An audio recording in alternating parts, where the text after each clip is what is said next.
in this full day, and I'm so glad to see so many people. So, right on time, which is fantastic. Thanks everybody for coming to the virtual Design Thinking Conference, the Design Thinking of Education, presented by Kyrgyzstan TESOL, Maharat and Management, and the Online World of Learning. I'm super happy to welcome so many participants who are here bright and ready to go today. So we have 35 people already. Nice. And Jinara.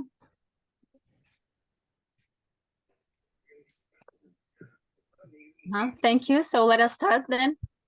We will start with the first speaker, Professor Yuka Sinemaki. If to speak about this person, Yuka Sinemaki has 25 years of experience in teaching grades from 1 to 9th grade in various positions, from elementary school teacher to principal, and in different types of schools like public and private. His teaching development has resulted in several innovations that have been international and national recognized. Yuka is the founder of Cycle Model Learning and co-founder of Know Now Key. He has a master's degree in education and philosophy. Currently, he is finishing doctoral studies, PhD in education at Johannes Kepler University, Linz, Austria. His research topic is how does basic well-being contribute to learning, a concrete model for building an innovative learning environment. So the floor is given to you, Professor.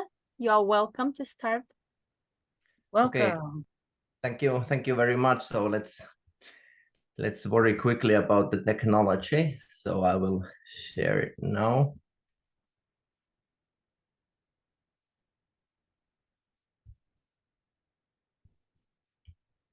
And it should be. Do you see the presentation now? Yes, we see it.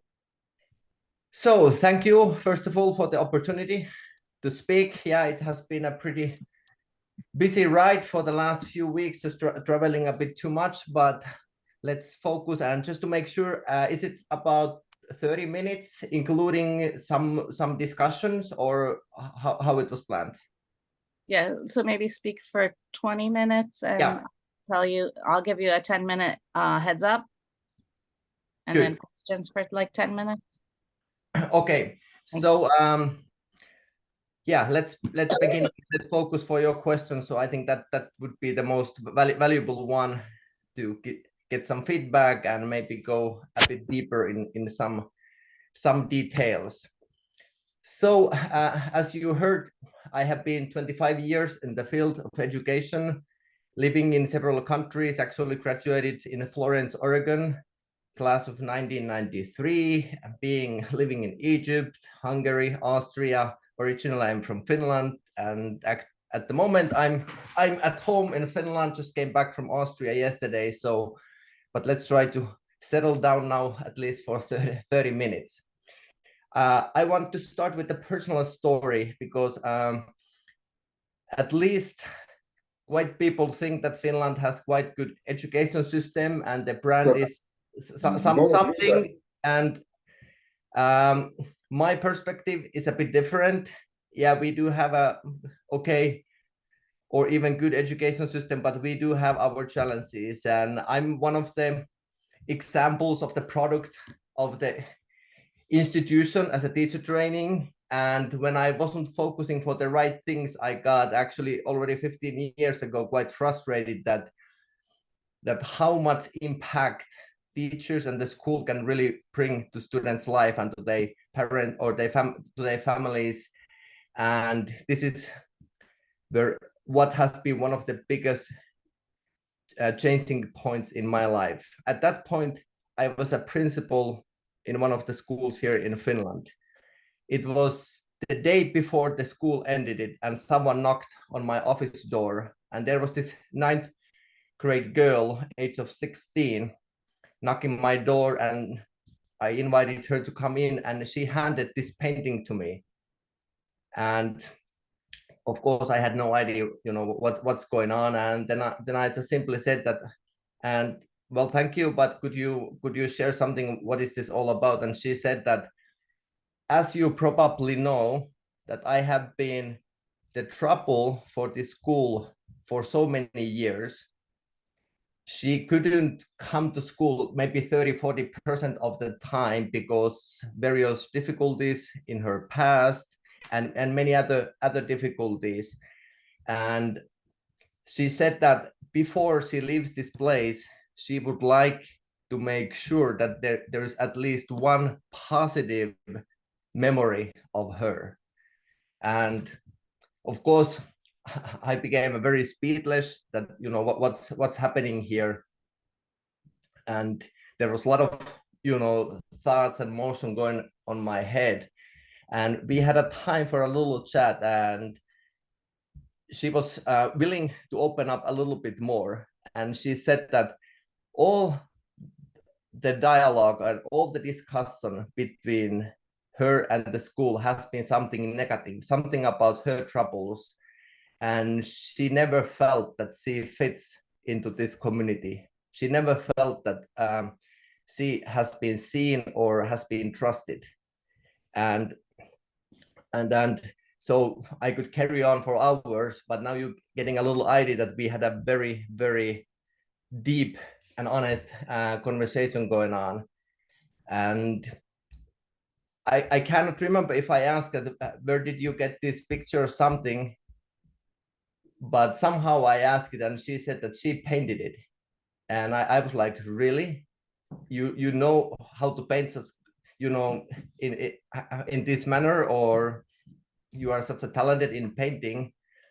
And she said that, yeah, actually she didn't really participate the classes in school because of these troubles, but she watched 9-minute tutorial from YouTube. And that was her 4th painting ever. And that began another process in my head, that how many students we have that we are focusing for the certain criteria, whether the participation or something. And if we have a lot of skilled and talented students or any kind of students, but we cannot see them, we cannot meet them, we cannot support them.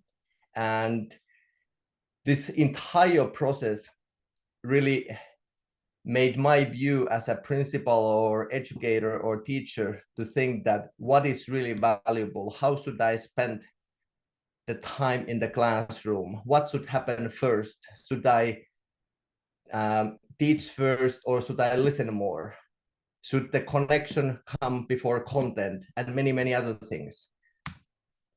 And then we often, there's a lot of competition and comparison in the schools that, what is success and how to succeed it. And I started to think of myself that, is the success really something we should really aim? Not meaning that, hard work is of course appreciated, that it's good that we have aims and goals in our life, so on. But then, is the school, how we do schooling, is it really preparing students for the life after school? What are the fundamental skills what people should know and practice? Because none of us really know how the future looks like in 5 or 10 years or in 20 years. We hear all kind of stories, all kind of keynote speaks about the 2030 skills, or what are the sustainable things in 2030 or in 20 years. But then I kind of started to think that, is there anything, regardless how the future will look like, that what we should focus for? And so that started another process in myself, and according to my career and the way how I do teaching and learning with my students. One thing what Angela Lee also talks about a lot is the suitable challenges that, you know, the classes, I think it's all over the world nowadays, they are quite diverse, and we have slow learners and fast learners and all kind of learners. And in Finland, the new model hasn't worked out very well, this inclusive way of teaching and learning, that you basically put all kind of students into the same class, and then you just bring more and more expert teachers, meaning that you might have even 40, 50, 80 students in a one big class with 5, 6 different helpers. That's another topic, but just mentioning that what are the suitable challenges for each and how that can really motivate. And this is actually the article I'm working on now on my PhD, that what difference it makes if we can apply this SDT, this self-determination theory, with autonomy, competence, and relatedness from the perspective of teacher and mainly from the perspective of students. And it's really cool. There is a cool studies found that when the challenges are suitable, our brain doesn't believe that failure would be a permanent status. And, you know, we fail, we get up, we get back, and we continue. And, you know, if the bar is too high, we don't even try it. I wrote this kind of paraphrasing a little bit what the World Health Organization has said 10 years ago, that I try to ask this question every time when I start new semester or a few times a year, that what is really my goal as a class teacher? When I close the door and I'm with the kids, how can I help? If not thinking about the resources or things like that, what are those things can be applied regardless of the religion or the culture or the resources? And if we can achieve that, the students will have better abilities and coping skills to help them to live the life after schooling. How do they participate in their communities? What is the impact? This is also from World Health Organization, that if we can support physical, social, and emotional well-being, this has been spoken a lot nowadays, but just wanted to mention here that it's everybody benefits if the school can promote health in any way. And as we know, the mental health issues are really, really alerting at the moment. Even in Finland, we are in the average of OECD countries and EU countries. It's about 20%. What has been said now, that people are under risk to be socially excluded because of the mental health issues. One of my colleagues, he wrote just like that, ensuring that pupils' personality is growing steadily should be the ultimate goal of the school. And actually, this was written in our core curriculum in 1980. And at that time, in our curriculum had 108 pages.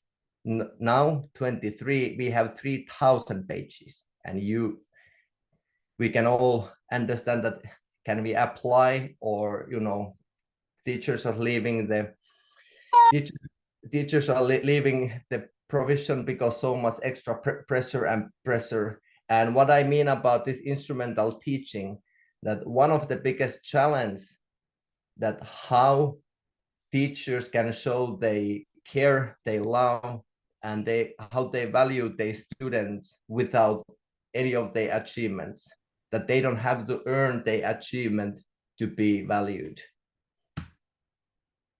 And this is one last thing, according to some studies, that how crucial role the relationship really mean in the school environment. How do you deal with the child? And every meeting is an opportunity. And we can either build the relationship, deepen the trust, or we can even break more. And it's not easy, you know, we are also human, we are tired, we are busy, we feel pressured. But I believe that this is when I recall it as success, if you can do well in this kind of relationship situation with your students, and of course with colleagues too. I became, like, it was 2016, really worried that I felt that it's all about digitalization, it's all about technology, and there's only input, input, input, so much stimuli, and students lost kind of their dignity, they value that, how important they are. So then I actually built a workbook, which is not something you have to do, but kind of to support that, how valuable, how unique you are the way you are. And I will just go quickly through, so then we'll have some time for questions and some talks. And as I mentioned, this is something I give them an opportunity to reflect their life. And you know, the circle that we all have in daily basis, a lot of choices, we make decision, and every decision is followed by consequences, and that goes on and on and on. And a lot of the kids, their parents cannot take their responsibilities to take care of their child, and it's not my job to point that you know, you should be taking care of better, but even a young kids can make better choices. And I was kind of highlighting myself that even big change is possible in the short period of time if we do right things repeatedly. Then about the success, and we have been heard that, you know, you have to be a better version of yourself. Everything, you never are satisfied yourself. So I kind of wrote thesis other way around, that you can speak to yourself that you are enough. You don't have to be always in the hurry. I was in a lesson, one older professor said that, you know, the quickest way to well-being is not on the vitamin pills, it's not at the gym, it's not found at that program, but next time when you plan your calendar, when you prioritize your calendar, this is the quickest way to well-being. And with that, I also want to say that we often say, maybe for our kids or something, that, you know, busy is busy, busy, but there are our decision, there are times when we are more busy, but we should put those stop lights or stop signs for ourselves to reflect what's going on, to really see, you know, when the speed gets high, you know, things get blurry, and that's not what we want. So we don't have to love everything about ourselves. We don't have to feel that we are all the time constantly moving forward, just to mention a few from the slide. And continuing with this basic course with the kids, I just integrated, at that year, I spent it about 20 years with my student. So I integrated a lot. So what is how important you are, what you should know about yourself, and highlighting the uniqueness yourself, why you are so important, what the dignity really means,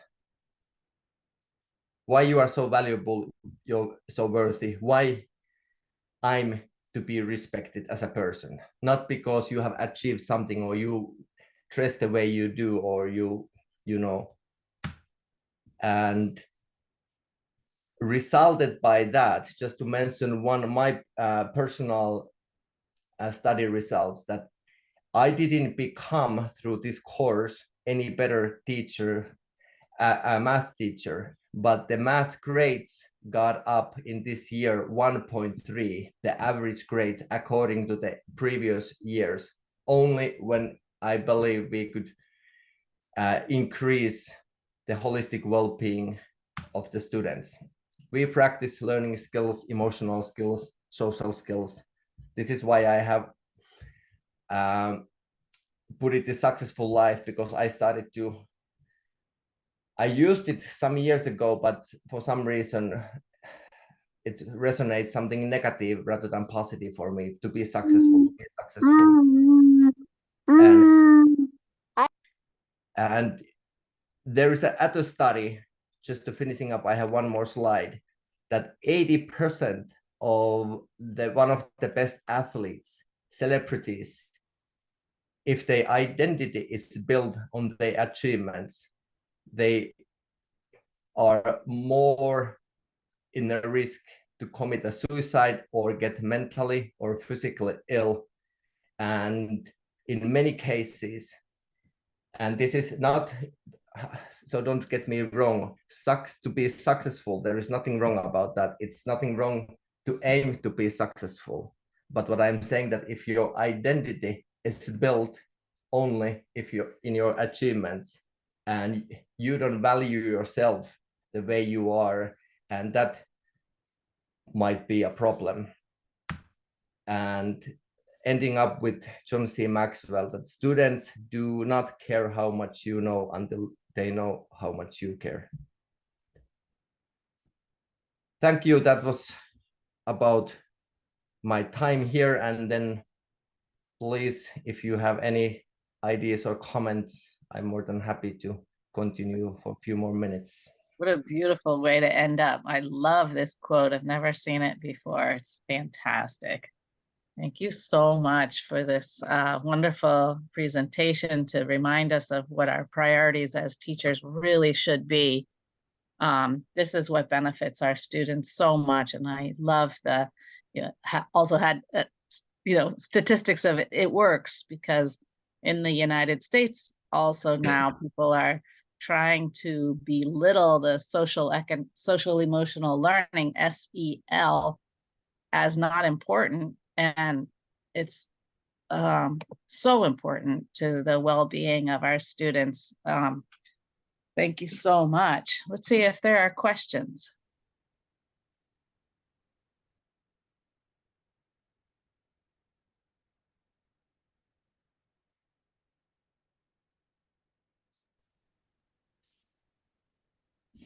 What does anybody, did anybody find any quotes that they especially liked out of this presentation? I see some nice comments in the chat. I see a lot of good morning, everyone. Actually, I'm again fascinated by another speech. It was a very thought-provoking speech, I would say. I like the quote, "If your identity built around the success, it is problematic." I know a lot of nationalities around the world, especially Asian countries, will like to be successful, and there is a competition going on. It starts from kindergarten to whole life. For example, we have lavish weddings, lots of show off. So I am interested in values, and how do we build this kind of identity which is built around yourself? Do you have any literature suggestion or practical suggestion? You already did somewhat, but I would like some elaboration around this statement. Thank you.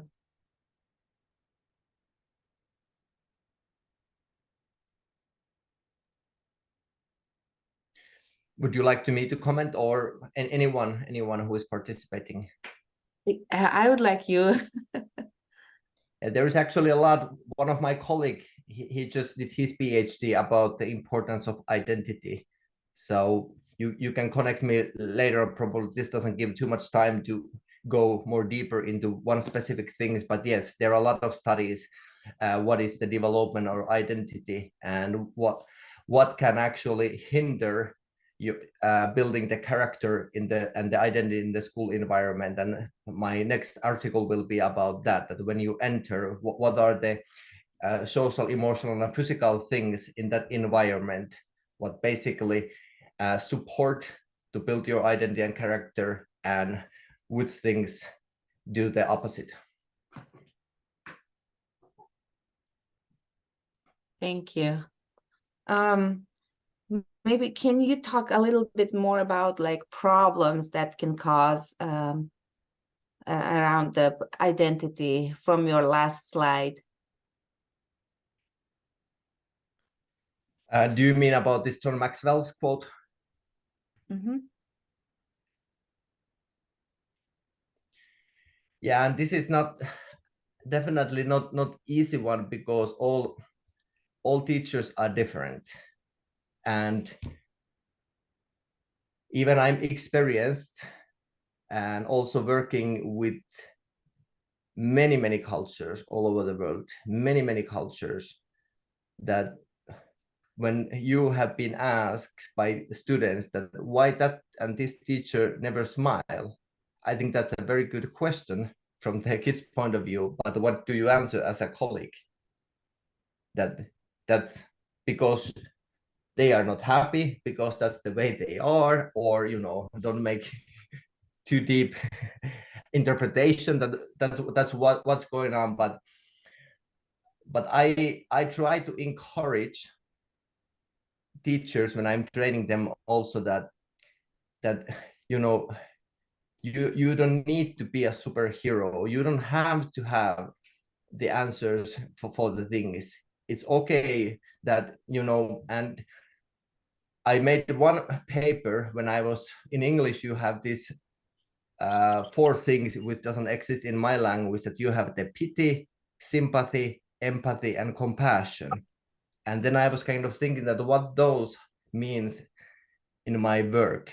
And then this compassion, if I have understood it correctly, that then you are not just understanding someone's difficulties, but you are actually participating in it, and you are able to walk next to them. You are able to take part of their load, and that's how this compassion could be channeled through your personality as an educator and teacher. And of course, and also maybe that's also answering a bit for a question that we used to hear about this equality and equity, and I replaced equality, that what is fairness, what is fair, that we can, because we think that equality means that everybody is treated the same.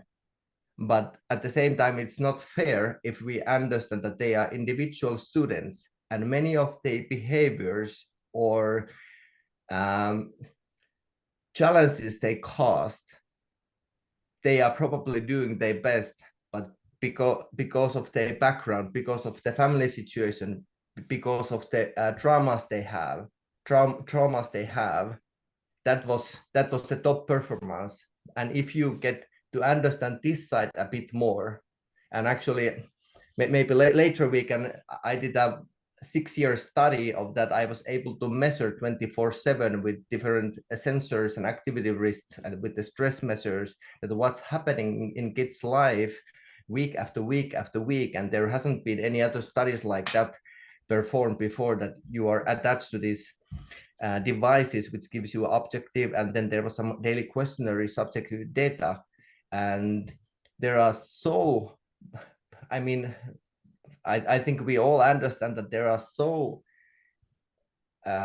awful and difficult things happening in kids' life, and then we often expect the top performance according to the criteria we have set, in the school frame, or from the perspective of curriculum. And so I have this quote that learning happens when you see the unseen of every child. And we know this iceberg, that there's only tip seeing like 10%, and what are the 90%? And that's probably the question I would like to challenge all of us, myself again, but all of us, that what could I do differently that I would understand a bit more? And I have had so many success story resulted when I understood. I had time to understand, time to speak more with the kids when they really wanted to share the difficulties. And then I understood that it's not fair that I require the same what I require from the classmates. And I don't know if that's applicable in any culture. In Finland it is, because teachers are yet quite trusted, and we have autonomy to basically do the best way we believe. Nobody is checking us how we do it. We have something we try to aim, we try to develop certain skills and bring some content to different subjects, but then how we do it, it's up to the teachers. That was a bit long answer, but then please, but that was a very important question. Thank you. That was amazing.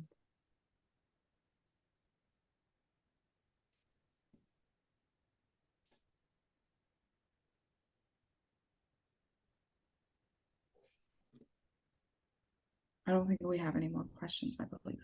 Just- Everybody's too shy. Yeah. I think this is the most powerful and important reminder, and we have to continuously remind ourselves.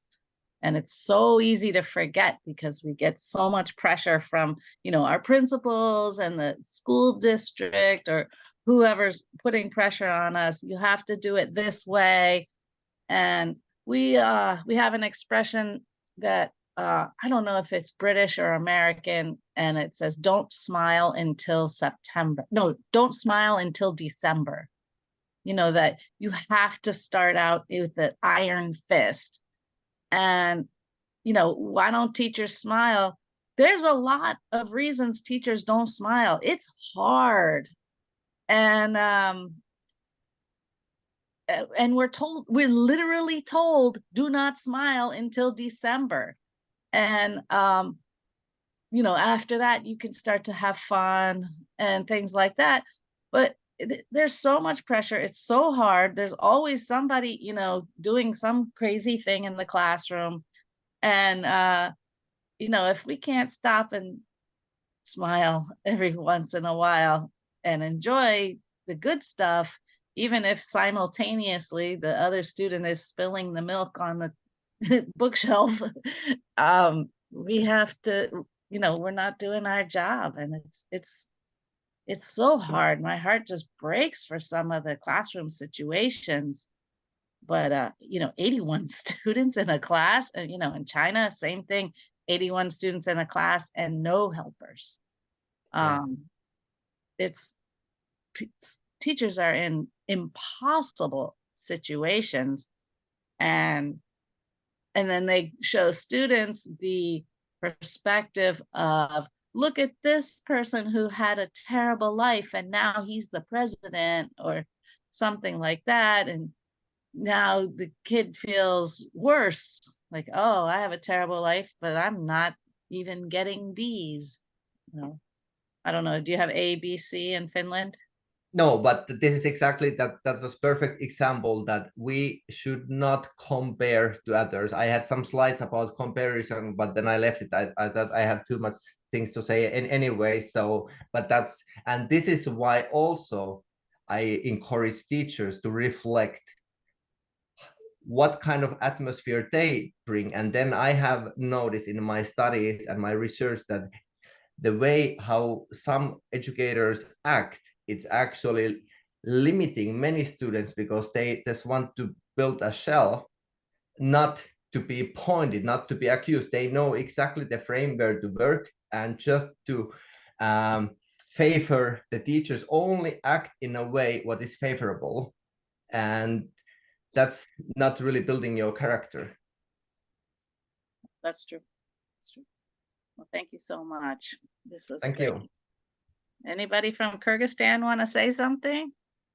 Anybody Yes. from Uzbekistan? Thank you for a very informative presentation on the value of me. Yeah. So social emotional learning really is the very important topic nowadays all over the world. But this term is becoming new in our community. Although some teachers include some ways of teaching social emotional, so how to be correct socially and emotionally, but still we have those teachers who just look like strict. Yeah, they are autocratic. They are the center of their teaching, and we need to avoid from these kinds of teacher-centered classes and use more social emotional teaching, because the proper social emotional approach will lead to academic success of the learners. We need to think about it. Yeah. Fantastic. Thank you, everybody, for coming. We are doing really well, and we are staying on time, which the last conference we did not. So it's fantastic. We're at 55 participants today on a beautiful Sunday day in Philadelphia. And we're going to transition to the next person. Thanks, everybody, for coming. Our next presenter's name is Melissa Ann Thomas. Gathering that oh yeah, I see her. Thank you. Good to see you. Glad Hello. She's interested in language acquisition, and she's currently working on she has recently been working on a variety of different language acquisition topics, including American Sign Language. And she's currently working on a novel for National Novel Writing Month. And she's been studying so many interesting different parts, including astronomy. But most importantly, she's an English teacher like everyone here, or almost everyone here. And she's interested in talking today about strategies for empowering student growth. I'm so happy and honored to welcome Melissa Ann Thomas from America, been teaching in France for many, many years and all over the world. Thanks so much for coming, Melissa. Thank you. Thank you so much. Hello, everyone, and welcome to my talk on feedback washback in academic writing strategies for empowering student growth. So before I begin, I'd just like to thank Manisha Kha from Online World of Learning for inviting me here today. I'm so excited to be here and share my experiences. As she said, I'm Melissa Ann, and I'll be guiding you through my experiences as both an academic writing instructor and a proofreader at Université Paris-Saclay in France. So just to say also, forgive me, I've been sick. So if my voice sounds a little rough or I'm clearing my throat a lot, I'm just getting over a little cold. So I imagine that there are a lot of you out there who, like me, have been lifelong bookworms and writers. Like Manisha said, I'm in the process of participating in National Novel Writing Month. But even as a child, no matter where I went, I always had my nose in a book or a pencil in my hand. And in fact, I can remember one time when we went to go and visit my grandparents.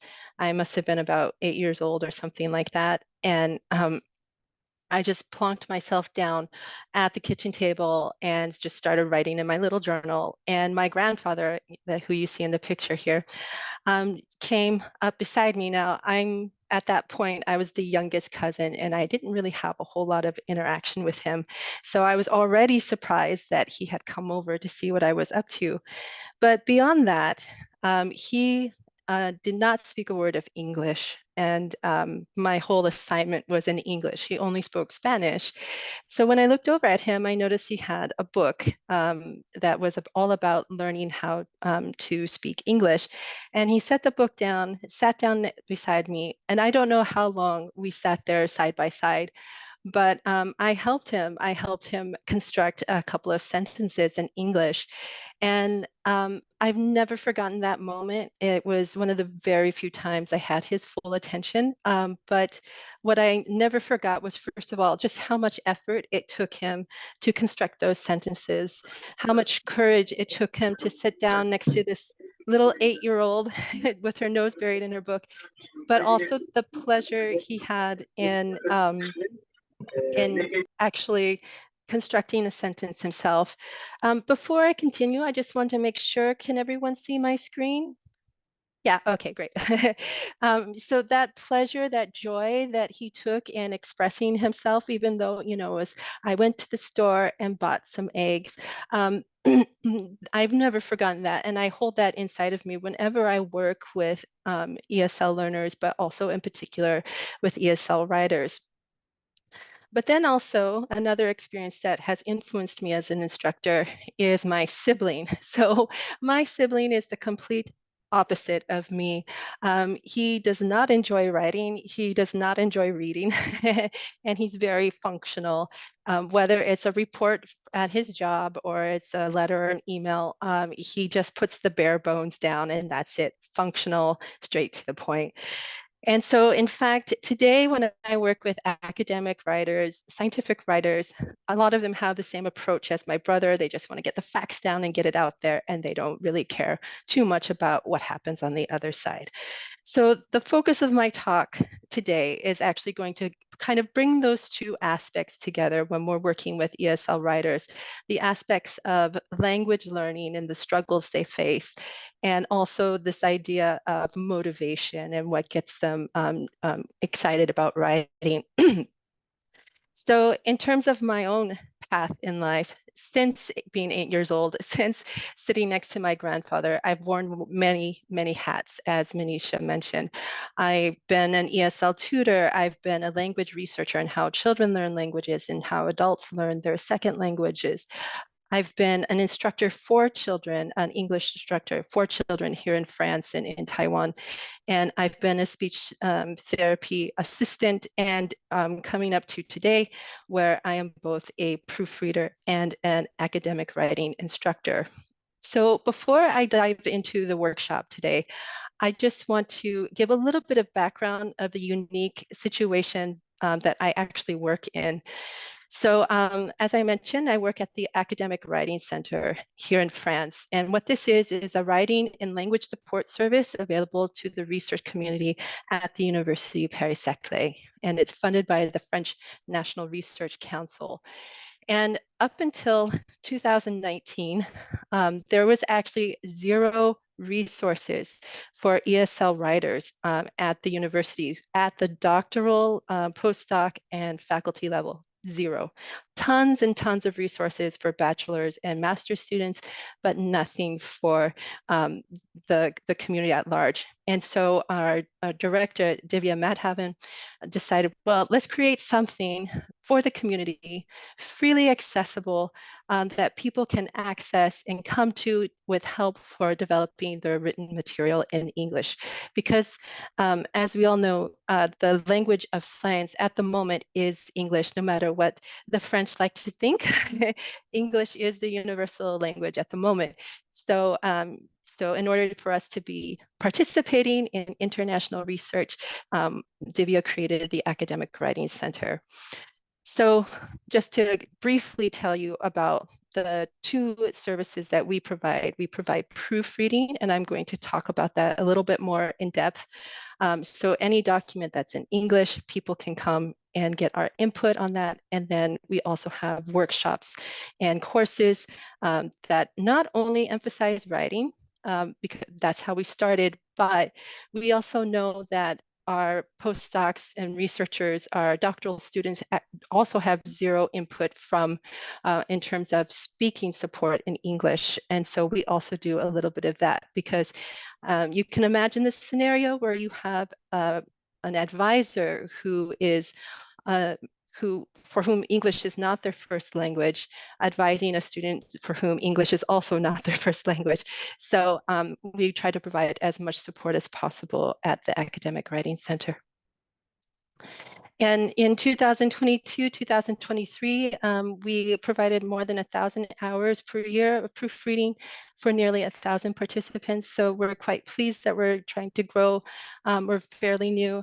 And again, it's something that's free to all members of the Paris-Saclay community. So I can't stress that enough, because there's a lot of predatory publishing out there, and which puts international universities at somewhat of a disadvantage who don't have as much money as our United States counterparts. And to struggle to stay competitive internationally, it's really important that this was free to the entire community. So I'm very proud to be part of a 6-member team. As I mentioned, we have Divya as our founder, but also my colleagues, Daniela, Calvin, Andrew, and especially Alexandra. We lean on each other, we support each other. We are constantly trying to figure out ways to serve our community. And for so many reasons that our the previous speaker mentioned, you know, that mental support, the social support, oftentimes because we are the only English-speaking resource on campus, I'm not just an instructor, I end up being a confessor, I end up hearing all kinds of things. And so we're constantly thinking, how can we best serve our community? So that's enough about me, but what I wanted to get a sense for, because this is a workshop, I was wondering if I could hear from you. What population do you work with, and what do you hope to gain from the workshop today? So please feel free, you can type it in the chat, you can verbally let me know who am I working with today.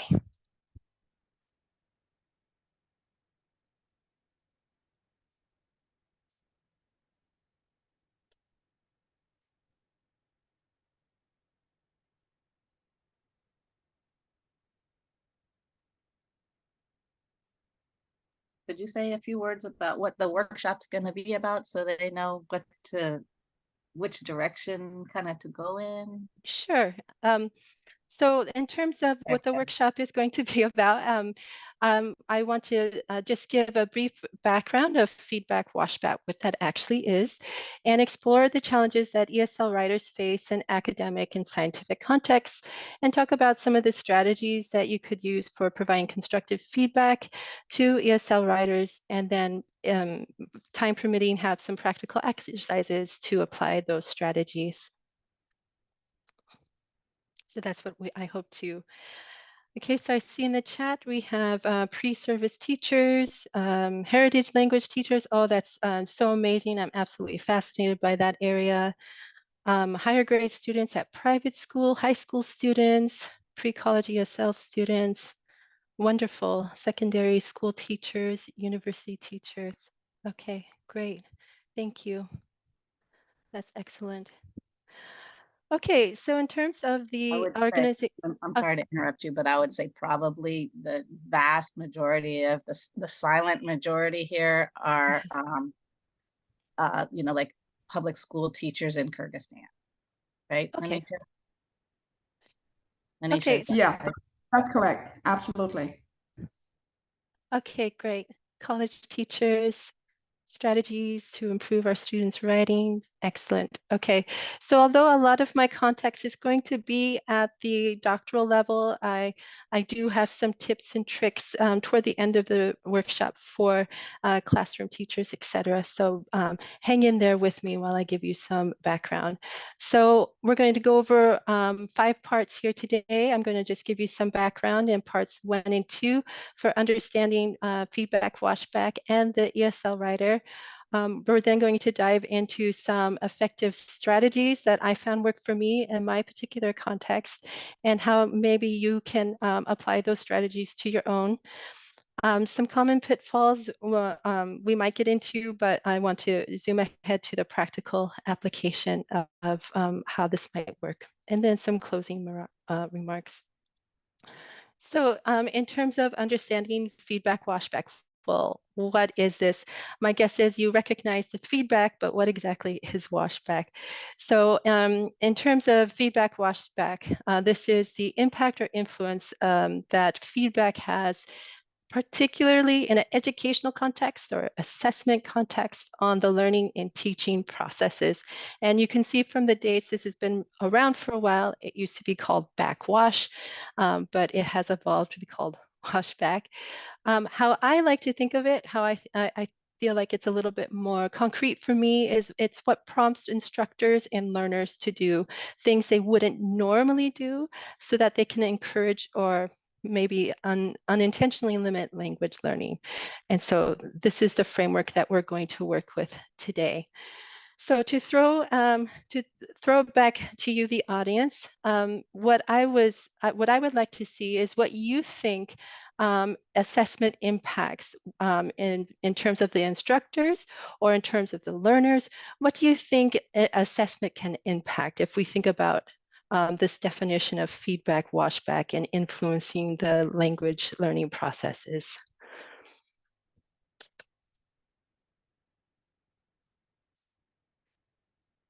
Time consuming, yeah, time, absolutely. Motivation, absolutely. Both teachers and students, right? Okay, common knowledge, if you don't test, they won't study, okay? Excellent. Performance, progress, great. Okay, so everything that I see happening in the chat is excellent. Effect testing on teaching and student learning, production, all of these things. So in terms of how the research kind of divides these things up, we see instructors are trying to modify their teaching methods based on all of the things that some of you mentioned. They're looking at their language instruction, their classroom strategies. So that's the instructor side. So in terms of the learners, notice motivation is right there at the top. We also have how they decide to learn their language, but also I want to highlight life-changing outcomes. So for some of our ESL writers, we want to think about as instructors, what is this an assessment actually going to mean for them? It could mean that they lose a job. It could mean that they have to go back to their home country. All of these things come into play when we think about this feedback washback, the impact that that the learning process has. Okay. So in terms of how we can think about it, usually feedback washback is thought of as having two components.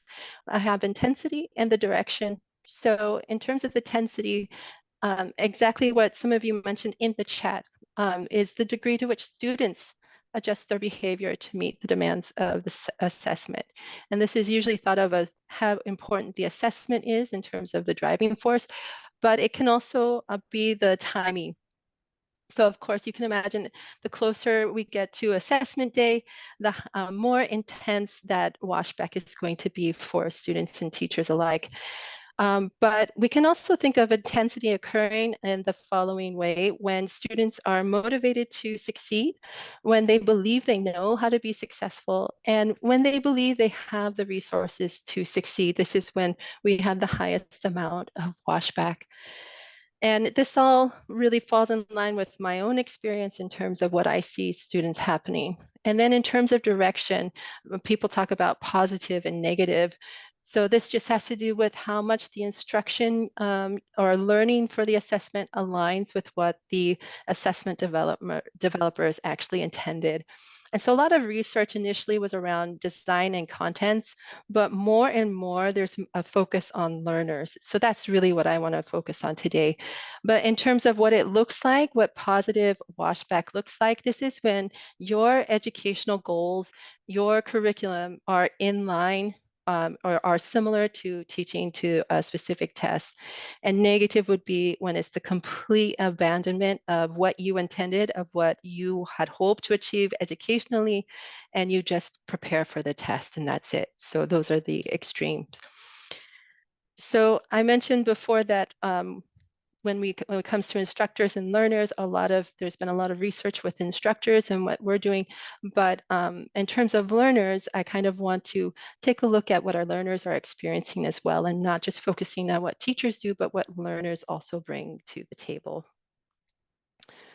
So, so then I want to come to understanding the ESL writer.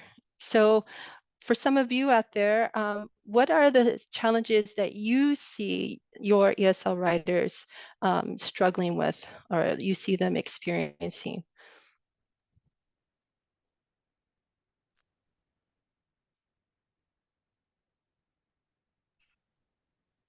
Oh my God, the list is endless, Melissa.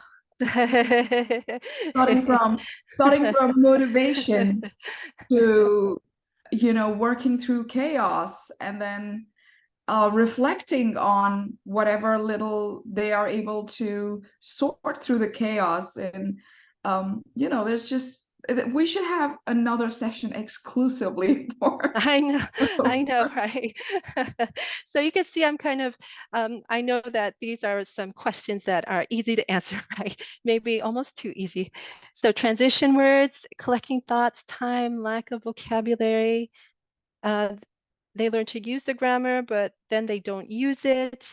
The lack of experience and brainstorming.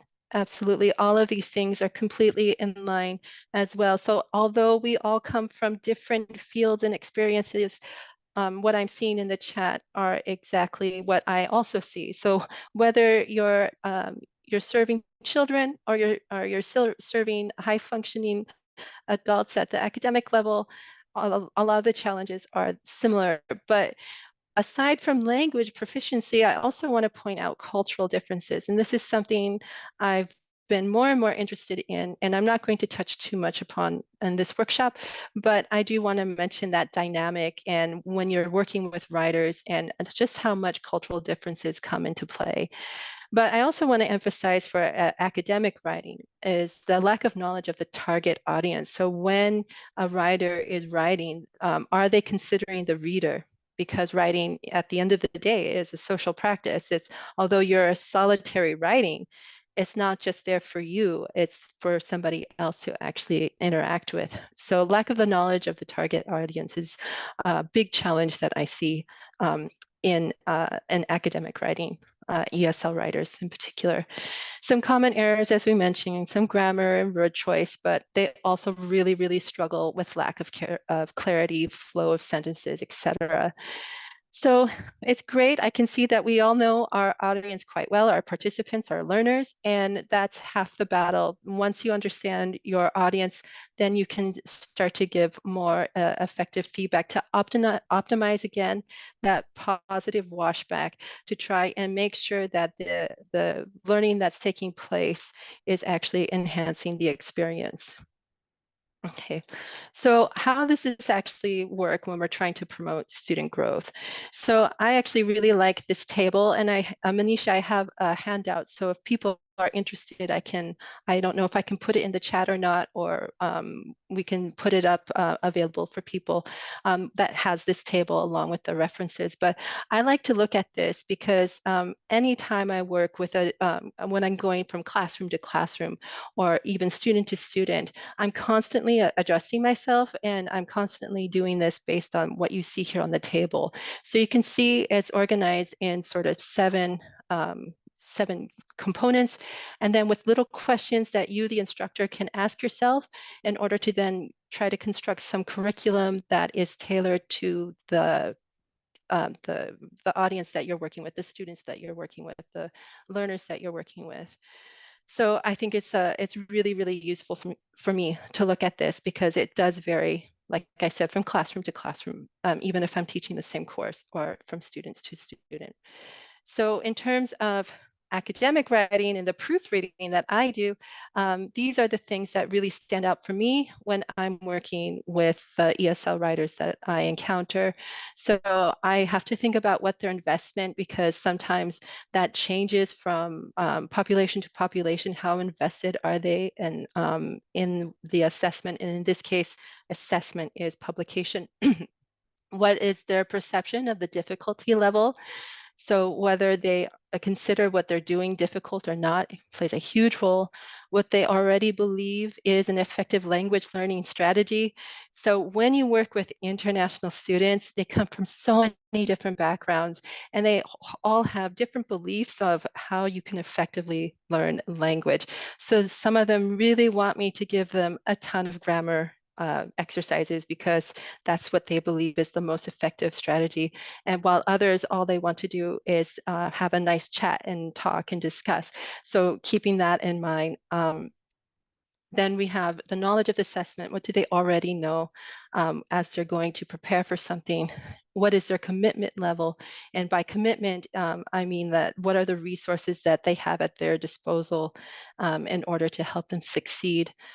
And what do they already know about the assessment? But for me, the most interesting column here when it comes to academic writing is the interactions between learners.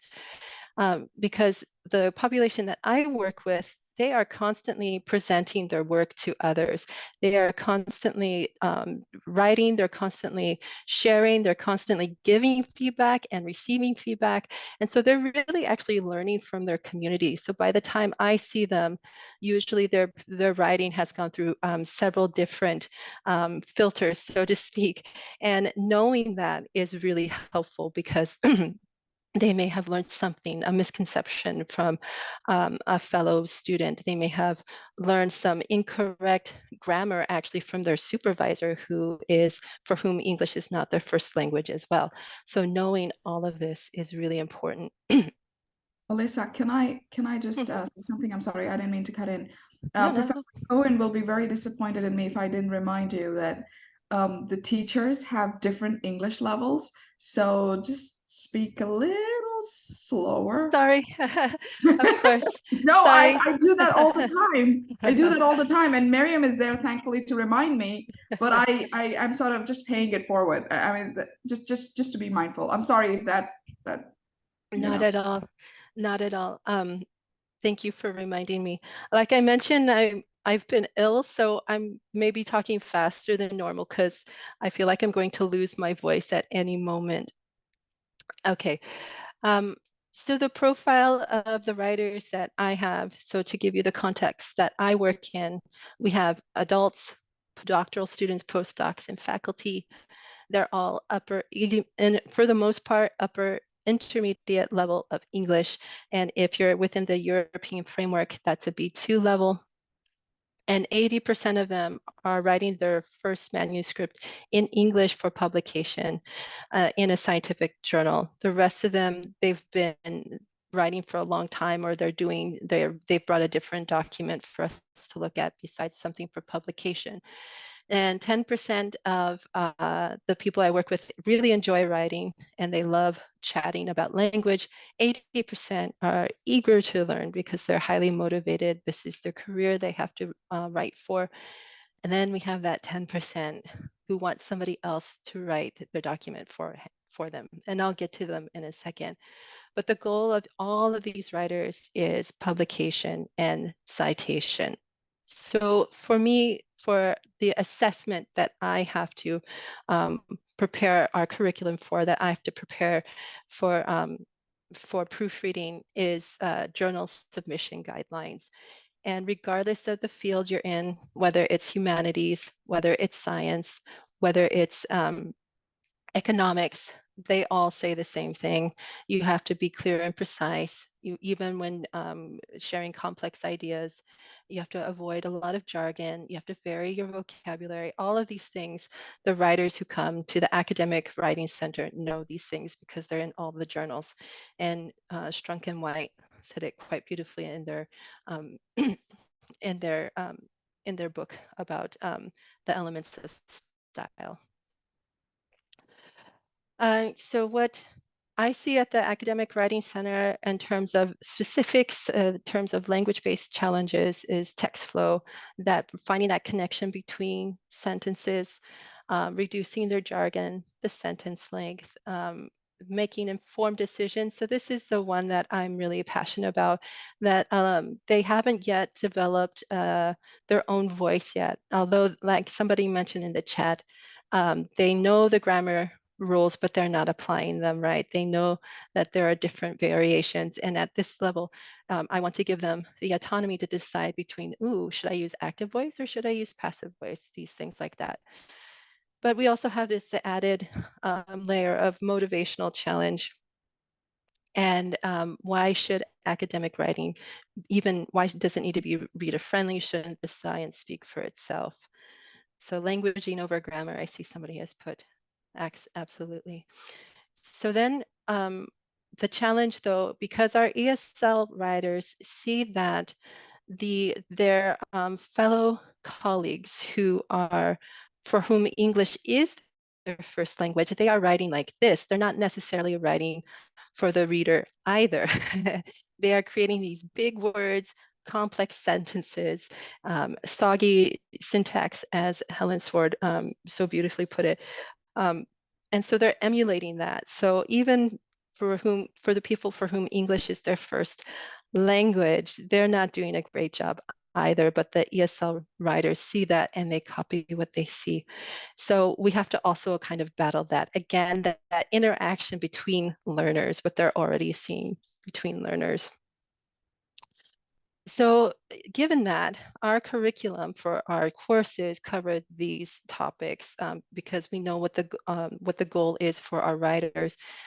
So notice they're not really they're not grammar based necessarily, but they're these kind of sort of organizational topics like reader and writer, considering how the reader reads, topic and stress, cohesion. I mentioned choice of voice, formal structures, text reduction methods, and then specific things like the sections of a journal article. So the general learning goal of our courses is trying to give our writers impactful writing and try to enhance the skills they already have and making informed choices. And so this, I will show that has given us positive washback because we are actually in line with what the journal guidelines want. They want, active voice. They want short sentences, clear and concise and precise, etc. So that's how we've designed our curriculum.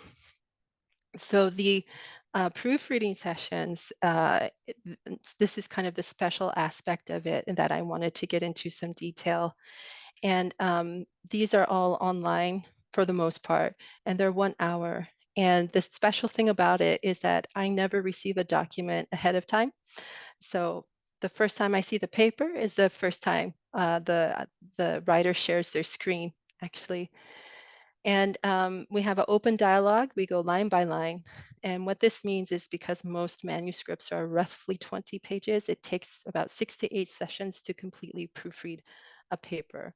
And so it takes this long because we are also providing explanations as we go. And so my goal when somebody brings a document to me is to give the writer autonomy, is to give them a voice, is to not put my fingers all over the paper, but let it be authentic with what the writer intends, plus also to keep in mind the goals of scientific writing, which is to be reader friendly.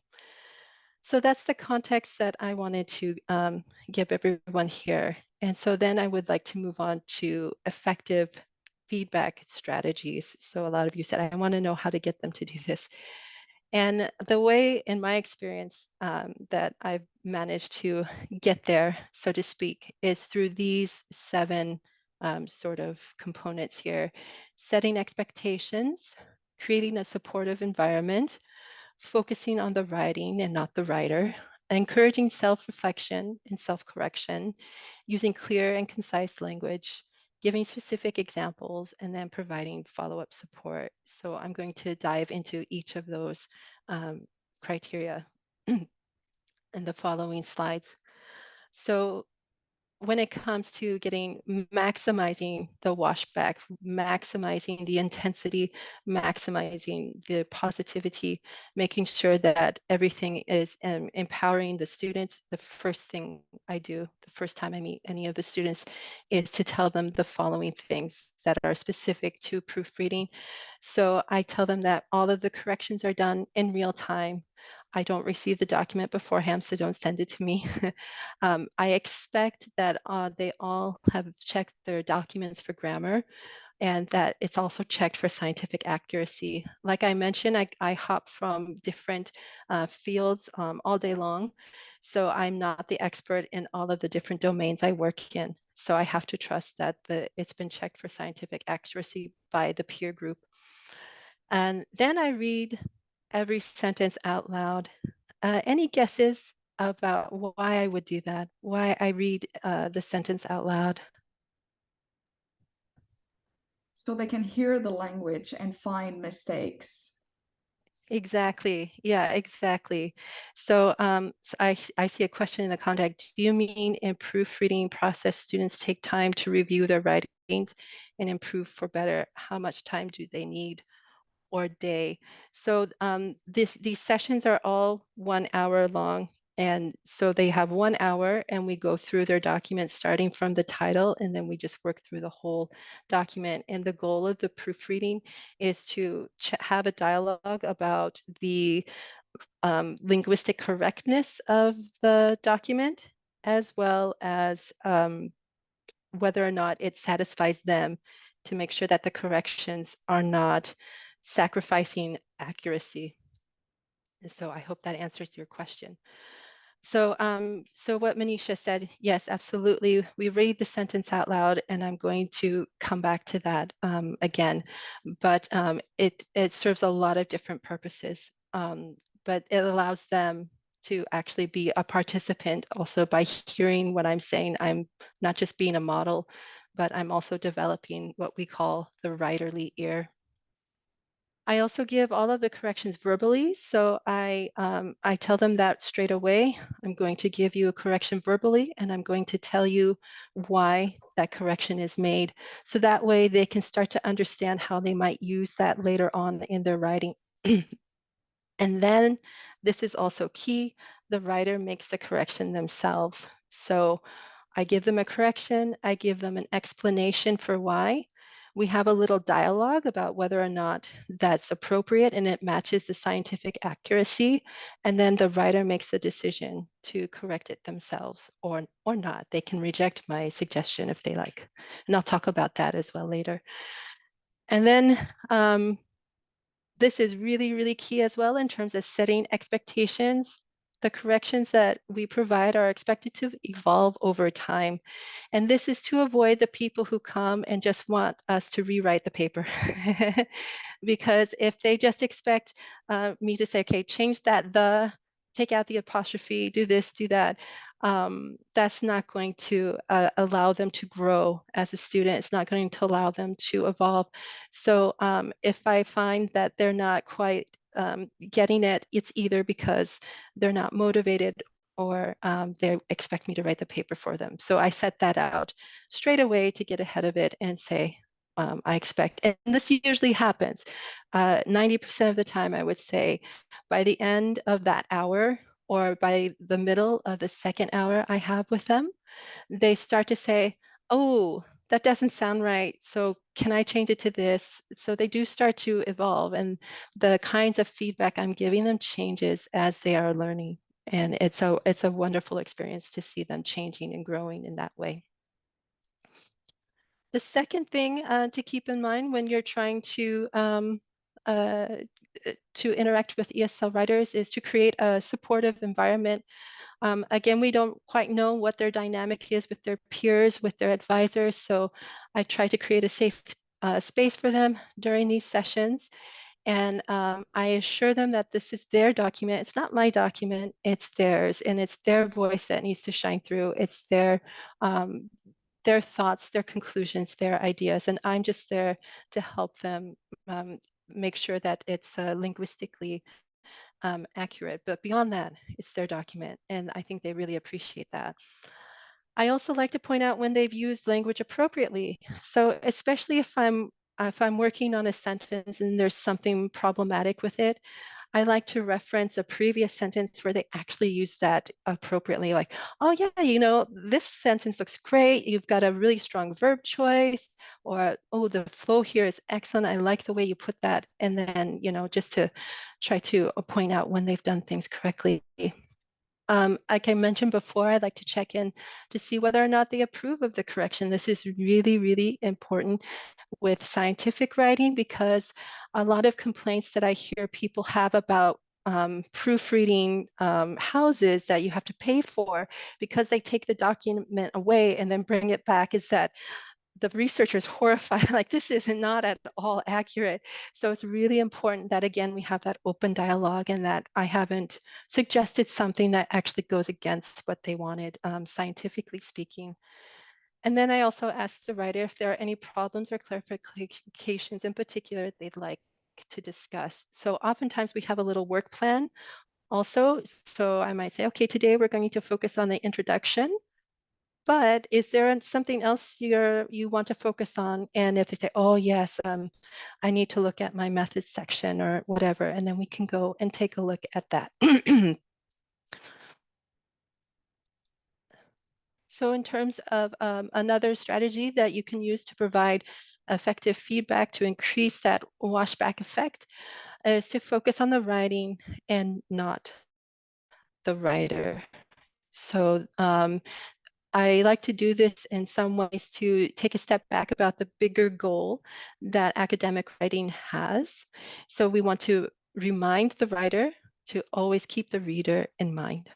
So it's not just about what they are doing, what they're writing, but how they're communicating that to the reader. Keeping the reader in mind is really important. And it helps take also the focus out of the person. And we're just talking about how are we communicating with each other. And then I like to provide a technique. So I'm going to show you a little example of something that occurred in a proofreading session I had. So a writer came to the Academic Writing Center, and the original sentence is the one you see here. So the first I began by reading it out loud. Recent works on embedded Right. conversational I agents. just want to give you a 10-minute heads up. Okay, yeah.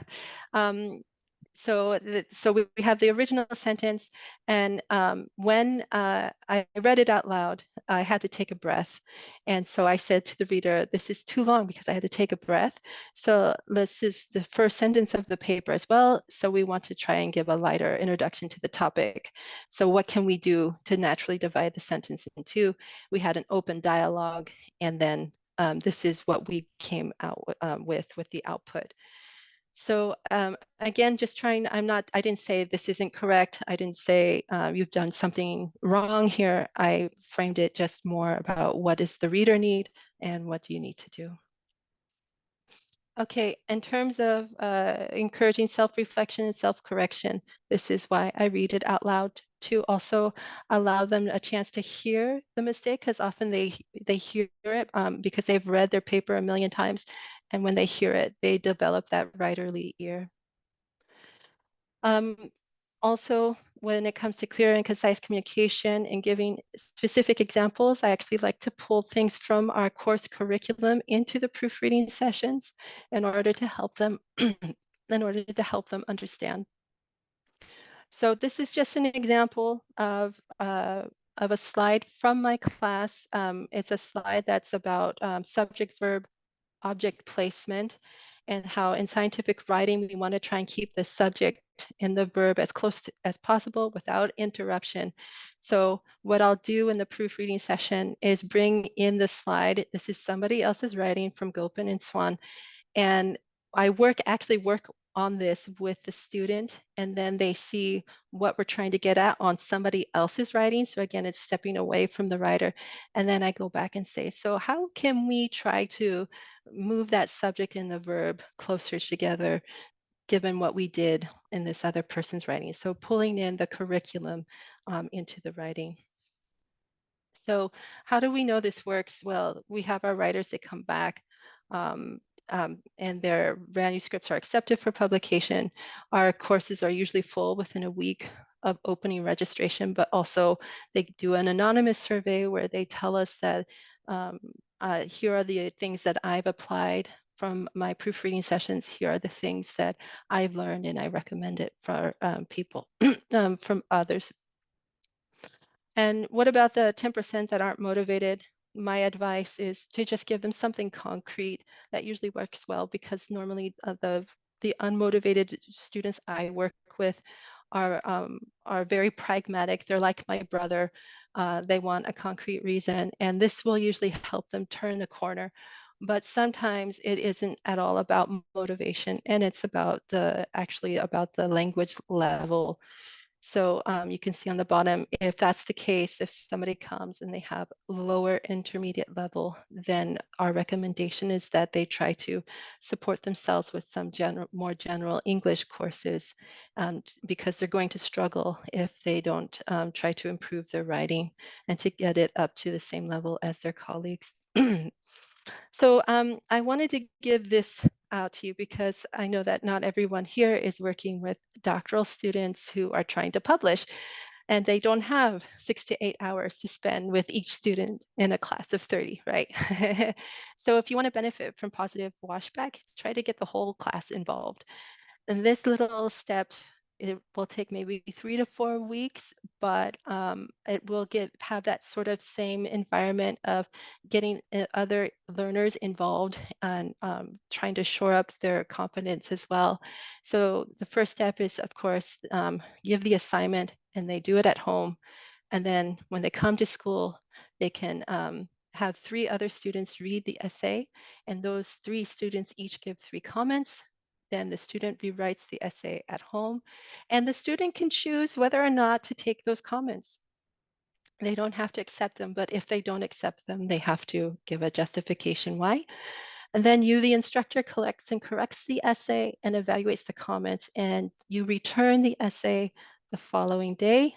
The student gives their own essay a grade and a brief reason why, as well as the other students who gave them their comments earlier. And then the final step is when the teacher reveals the teacher's grade, and the students and the teachers all agree on a final grade. And this was reported by Lacey back in January, and this worked really well. And this was for grade school students. So if you're working with children, if you're working with adults, if you're working with teenagers, this seems to work really well. And in particular, it gives, because the teacher is not involved until step 4.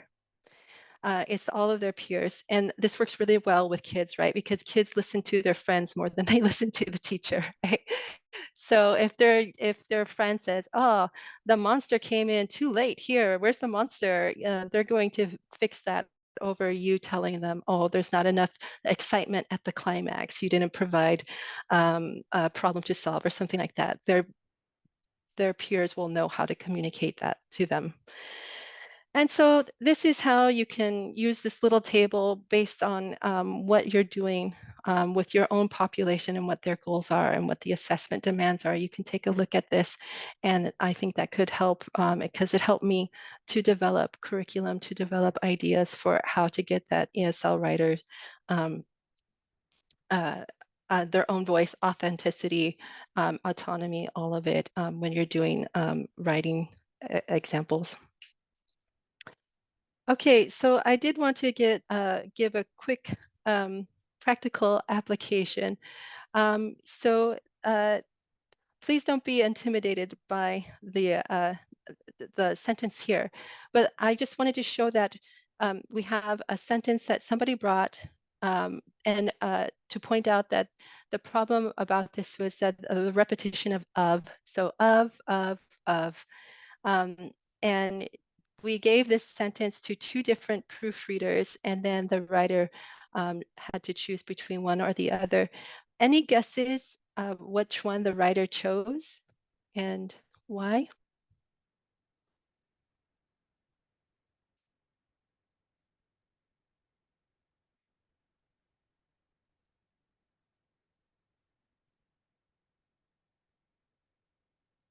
Two. Okay. And you would be correct. It was in fact 2. When we asked why that was, the writer said, this was, it broke it into 2 sentences, and it stayed truer to what I was hoping. So you'll notice in the first one, the proofreader left out the idea of figure 2, and it's here, or figure 4, sorry, and it's here in the second one. So that was staying more true to what the writer had intended. Okay. So then I just wanted to also give this little scenario. We won't talk about it too much because I know we're short on time, but just to show you that when somebody submits a paper for publication, often the feedback they give is, "It's poor, please revise," and that's it. There's nothing more. They have no idea what they're supposed to do to help improve their paper. And this is exactly why the Academic Writing Center was created, so that If you don't have somebody in your group for whom English is their first language, you can be completely lost at what you're supposed to do to improve your paper, and to try and do that in 2 weeks as well. And when you see the example sentence here, they definitely needed some help, some input, some guidance. And so thinking about how to frame and use these strategies to interact with the students is something that needs to be done if we want our writers to have autonomy, if we want our writers to have authenticity in their own voice. So that's just the little scenario that I'm sorry that we don't have time for. So just a quick recap of the things that I mentioned, that again, that when we talk about feedback washback, this is the impact that educational or assessment has on learning and teaching processes. And we as instructors can use this knowledge to ensure that there's a high intensity of positive washback. In other words, that our writers are learning, that they're motivated to learn, and they're succeeding, and that they're growing. And these strategies should include the 7 things that I mentioned about expectations and interacting in order to give the writer their own voice, to help them with the challenges that are specific to ESL writers, and to just watch them grow as they're writing. So it's just to say thank you. And if you have any questions, please don't hesitate to email me, and you can scan the QR code there if you like. Takes you to the website for the Academic Writing Center. And thanks again for inviting me to this talk.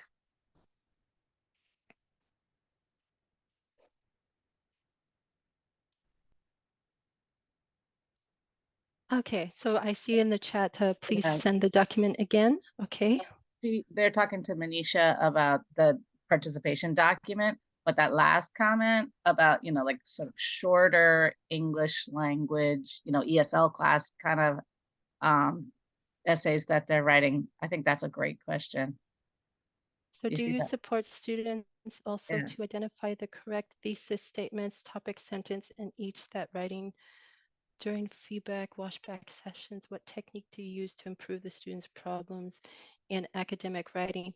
So it really depends from student to student how I deal with them. It really, it modifies. In terms of topic sentences, you've hit it on the nose. Those can be very problematic.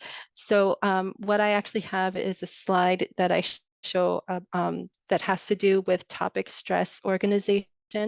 So that's probably the slide I use the most, and that I didn't get into here, where I give them the idea that they put old information at the beginning of the sentence, new information at the end of the sentence, and then that new information becomes the old information. And in that way, they can actually organize their paragraph in such a way that it flows. So they don't have to know too much about cohesion just yet. They don't have to know too much about transition signals and using those appropriately. All they have to do is to put the information in the correct spots within the sentence, and that creates the flow. So that's what I tend to do.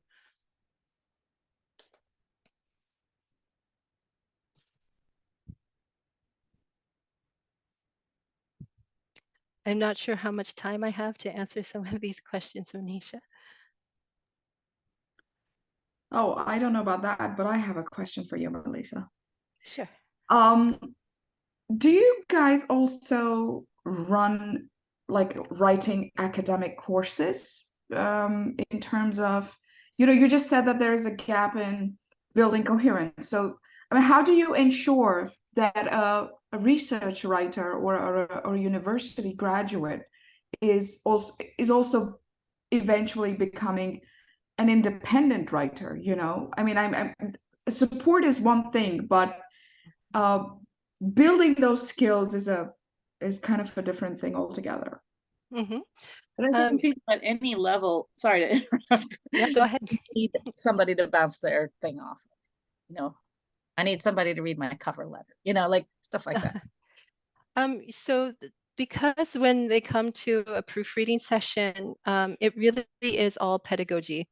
It's basically their own tailored, session on cohesion or a session on topic stress. So if they come in and what I see, and I read I read, say, the abstract, and I notice there aren't connections within the sentence. So the first thing I do is I say, okay, so let's take a look at this paragraph. The feedback you got from the reviewer indicates that they're not sure about the organization. And I have a tip for you. I have a technique, and it's called cohesion. And then I would bring up my slides from our courses, because not everybody takes our courses. So I just happen to have that in my back pocket, right? And I have a diagram that has techniques like using shell nouns, like using transition signals within reason, using synonyms, using pronouns, reference words, all of these things. And I actually show them all these little techniques. And then I say, okay, I go back to the writing and I say, okay, based on the sentences within this paragraph, what can we use? What techniques can we already use? Should we use transition signals here? Are we going, or maybe a pronoun here? Or do we want to repeat a term? Because that will provide also cohesion based on the little mini lesson I just gave them. And that's how I initially start. And as I go through the hour and I'm finding this to be maybe a problem that they have consistently, that they're not providing flow between sentences, they actually start to pick up on it. And they said, oh, actually, so I can see that this isn't following cohesion. Can I maybe use a reference word? And I said, I'll agree or disagree depending on what they've already written. And I can actually see how they're applying it. I can actually see when they don't get it, and I can work on that individually. Did that answer your question, Manisha? Amazing. Yes, absolutely. Okay. You have been able to fold support and pedagogy together. I mean, that's where there's a point where they both converge. That's incredible. Mhm. That's amazing. Yeah, I'm getting excited sitting in the chair. If I could just stand up on my chair. Yay! Wonderful. Great work. Great work, Melissa. I'm really getting tempted here to say that I will speak to our assistant director and see if we can sort of have you for one of our PD sessions at Temple. Just be ready for that. Okay. But I'm gonna be in Sounds touch like with fun. Yeah. Yeah, so I see someone said we would love to see that slideshow about cohesion. So I can tell you that my Bible for anyone who's interested in academic writing is this one here that's right next to my thing, Teaching Academic L2 Writing. And so this is where I get a lot of my information from, where I get some of my examples, etc. But yeah, we have like I showed earlier, we have our courses with these specific topics in mind and how we teach it to our students. And I could spend 3 hours on cohesion, so which is why I didn't cover it here. That's Manisha's favorite thing. Oh yeah. I can almost relate to what she's saying. All the issues and why cohesion was left out. It's a scary territory. You start it and then you don't know where to. It has no boundaries. Melissa, for our audience, could you do one favor? Could you just type out the name of that book with the Yes, absolutely. if anybody's interested? That would be lovely. So we're about to wrap up. If there's any further questions, particularly, okay, great. People are putting further questions in the chat. We're going to leave the Zoom room open. If anyone wants to stay and chat with your coworkers, that would be wonderful for informal sharing. We'll turn off the recording. But thank you so much to all of our presenters. It's so great to have you. Chinara? Yeah, thanks a lot. Very saturated, fruitful 2 days. So we see everybody noticed that the conferences are becoming better and better. Great. We will be Uh, looking for the 5th Design Thinking Conference. We would like to express our great gratitude to our presenters of the day 1st and day 2nd. Wonderful presentation, dear Professor Melissa. Very structured, ready to use. So, Yeah. and by the way, Thank Manisha you. was mentioning that the things that you are doing are our goals. Yeah, I think Melissa knows when we interacted for the first time. Just a minute, Gulnara, just switch off the recording. I don't think we need it anymore. Thanks, buddy. I was telling Melissa that we're trying